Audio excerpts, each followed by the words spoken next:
Today I'm going to talk about how I earn interest on my cryptocurrencies. It is 100% passive with no involvement on my end. Returns can range anywhere from 3% all the way up to 15% per year even.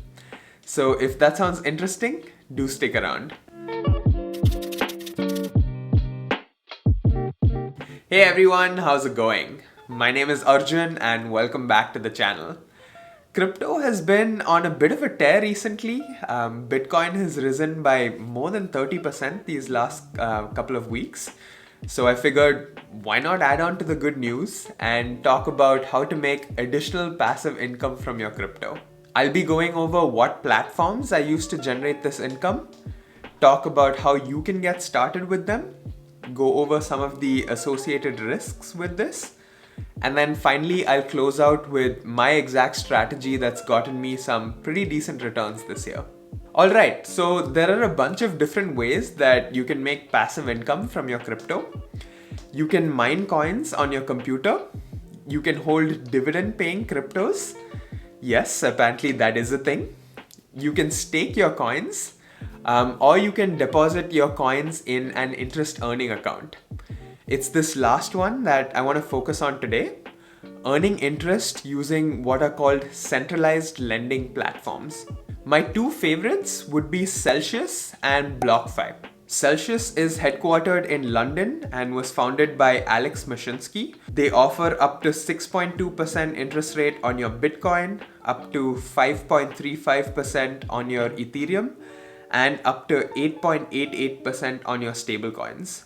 They pay out interest on a weekly basis, and their special feature is that they have a native cell token. This boosts your interest rate, but unfortunately it's not available in the US. BlockFi is based out of New Jersey with Zach Prince as their founder and CEO. They offer up to 4.5% interest rate on your Bitcoin, up to 5% on your Ethereum, and up to 8.25% on stablecoins. They pay out interest on a monthly basis, and their special feature is a BlockFi credit card, which earns 1.5% back in Bitcoin with every purchase. I actually own one of these, and it's always a conversation starter whenever I pay with it. If I had to compare the two, personally, I would lean a little bit more towards Celsius, just because of their higher interest rates, zero minimums, and weekly payouts. You might be wondering, how are they able to give out such high interest rates? Is all of this a scam? BitConnect. But I think to properly understand this, we need to first look at traditional banks. You work really hard at your job and earn a salary. You take that money and deposit it with your bank.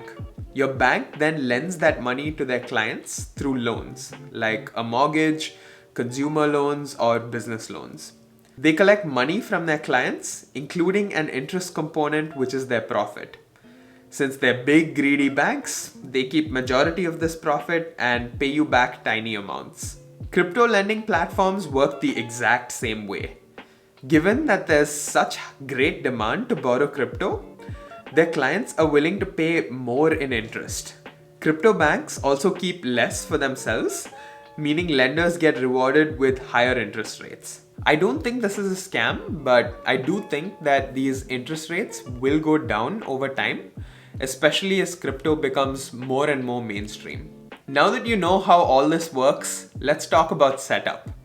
First, you go to either BlockFi or Celsius's website or download their app and create an account. By the way, I will leave links for both of these down in the description box below in case you're interested.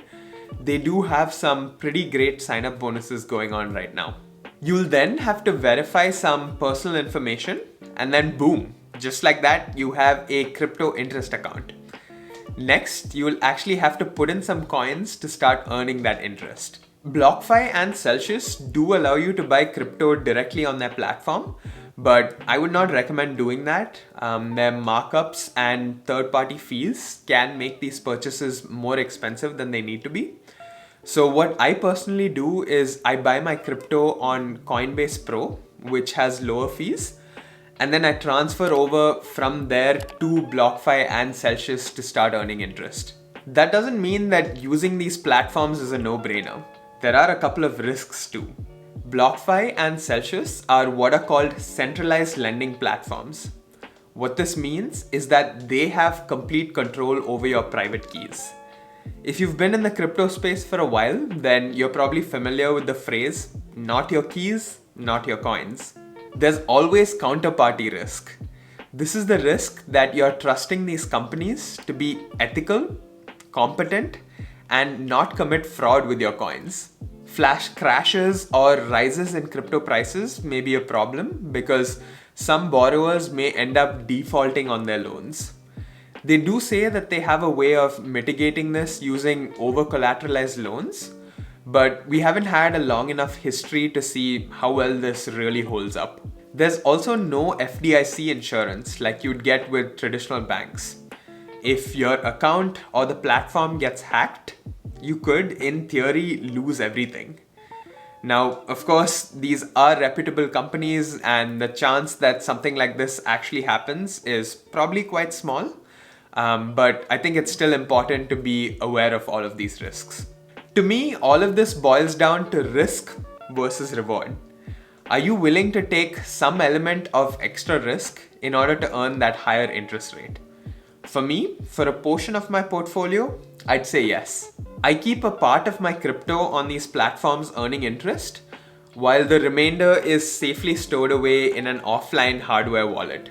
Whatever I do keep on these platforms, I try to ensure that it's as secure as possible through strong passwords and two-factor authentication turned on. I also didn't want to have a single point of failure, so I've spread out my assets across both Celsius and BlockFi. This also allows me to maximize the interest rate I'm getting because you get the best rates only up to a certain limit. So by spreading it out, I'm able to maximize that too. The cool part about this is that I've chosen to get my interest paid out in kind. So for example, for my Ethereum deposit, my interest is paid out in Ethereum too. And then that compounds to get me more Ethereum, and then this process just keeps continuing. My experience so far at least has been pretty great. I opened up accounts with both of them earlier this year, and I've gotten consistent, solid returns while I just sit back and do nothing. I think it's also important to put things into perspective. If you're starting out with small amounts of money, then passive income methods will not be successful overnight. It is a slow process that you have to keep working at till it eventually becomes a viable income stream. You start out making enough to cover one single meal, then that'll grow to cover other basic bills, then maybe you make enough to cover your rent or your mortgage, and then finally you make enough passively to cover all of your living expenses. Now, personally, I haven't reached that state myself, but I think it's a pretty cool goal to work towards, and adding crypto as another passive income stream just gets you one step closer to that goal. If you made it this far and enjoyed the video, do like, subscribe, and turn on bell notifications. It really does help me out a lot. Also, comment down below and let me know if you own any crypto and what kind. That's pretty much all I have time for today. Thank you so much for watching and see you next time.